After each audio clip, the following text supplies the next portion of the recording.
If you've recently been in a relationship with a narcissist and you've gotten lost in their web of deceit, then it's very likely that you are struggling to differentiate between what's real and what's not real, and struggling to trust yourself overall, because they slowly conditioned you over time to distrust yourself and your intuition, right? Every time you had a feeling that something was off, they made you feel crazy. Every time you had a feeling that they were doing something subtle on purpose to hurt you, they denied it. Every time you expressed your feelings about their behavior and how it affected you, they dismissed you and made you feel like you were asking for too much. Every time you brought up a valid concern or tried to explain your perspective, it always somehow got twisted and became your fault. Every time you were beginning to believe that the good version of them was real, then the monster came back. And every time you were beginning to believe that the monster was real, the person from the beginning came back. Every time you saw something with your own eyes or heard something with your own ears, they either denied it or they came up with an outlandish story to explain it or minimize it. Every part of yourself that you used to love and pride yourself on, the parts of you that they seemed to once love,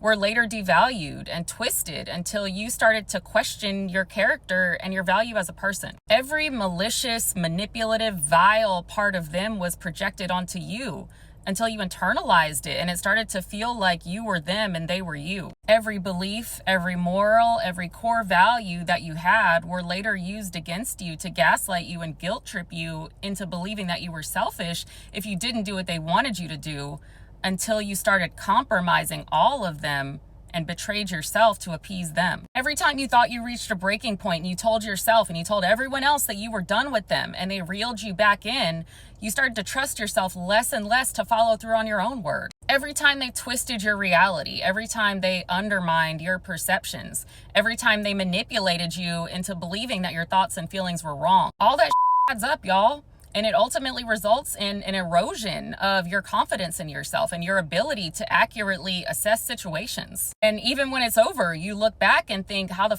did I not see this sooner? Which triggers even more feelings of distrust in yourself and your discernment. And then you step back into the real world and everything just feels and looks and sounds so overstimulating. Everything seems so bright and noisy and confusing. And you're so hypervigilant from the narcissist, overthinking and overanalyzing every situation and every person, every word, every facial expression, every voice inflection, wondering what's real and what's not, and who you can trust. Not being able to differentiate between if what you feel about someone or something is your intuition telling you something isn't right, or if it's paranoia and anxiety from your experience with the narcissist that you're projecting onto a situation where nothing is actually wrong. And not trusting yourself to accurately assess the situation because you're going through this constant internal battle with yourself. So you feel like you can't make a decision because you don't know if you're going to make the right decision. So you feel frozen and it's crippling and it's exhausting. Trying to put the clues together in situations where what you think are clues might be nothing at all. The world and people just seem unsafe. So isolating yourself seems safer. Y'all, I get it. I've been there. And here's my take.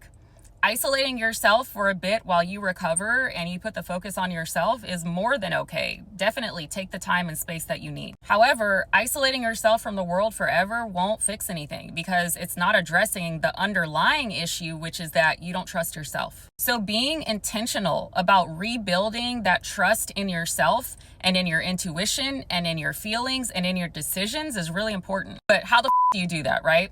Well, first of all, you didn't learn to distrust yourself overnight, right? It happened in subtle ways over time. And so it's going to take the same method to reverse it. Small, subtle steps over time. I don't know if y'all follow the holistic psychologist, but if you don't, you should immediately because her content is phenomenal. So in her first book, How to Do the Work, she talks about all the self-betrayal that happens in abusive dynamics and how when you betray yourself, you don't trust yourself anymore, and how combating self-betrayal starts with small daily promises to yourself that you follow through and keep.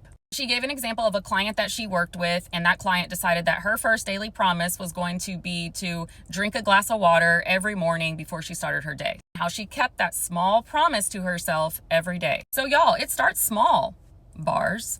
But it's about you keeping that promise to yourself, following through on what you said, and gaining that confidence in yourself again. And she talks about how if you break the promise to yourself, well, forgive yourself and start again the next day, but don't give up on yourself. Once you've kept that promise to yourself and proved that you're capable, then add on a new daily promise to yourself and keep that one too. And as you continue to keep these promises to yourself over time, you'll start to believe that you are worthy of following through on, and not just following through on what you can do for others, which helps build self-esteem and self-worth, and it helps heal people-pleasing tendencies, but also it helps you gain trust in yourself again. And y'all, not only does it set you up for success and healing within yourself, but it also sets you up for success when you venture back into the world again from isolation. Whether that's interactions with coworkers or friends or family or dating again. Because here's the thing. We can't control if a coworker is manipulative. We can't control if a friend or a family member is toxic. And we also can't control if people in the dating world are narcissistic or abusive. The only thing we can control is ourselves and what we choose to do with the information and how much we choose to interact with this person.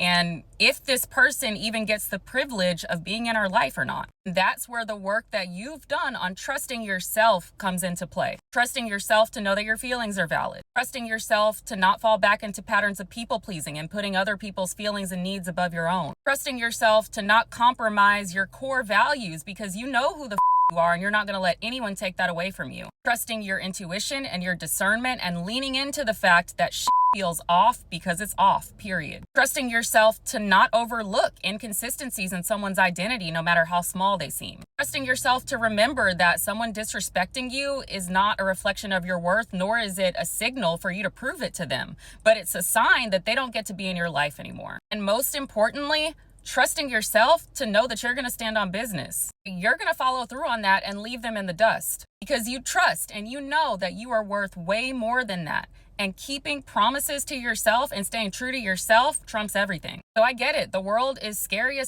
after narcissistic abuse, and you see people in a different light and you feel like you'll never be able to trust anyone again. If you take the focus off of everyone else and put the focus back on yourself and your own healing and be intentional about learning to trust yourself again, you're good.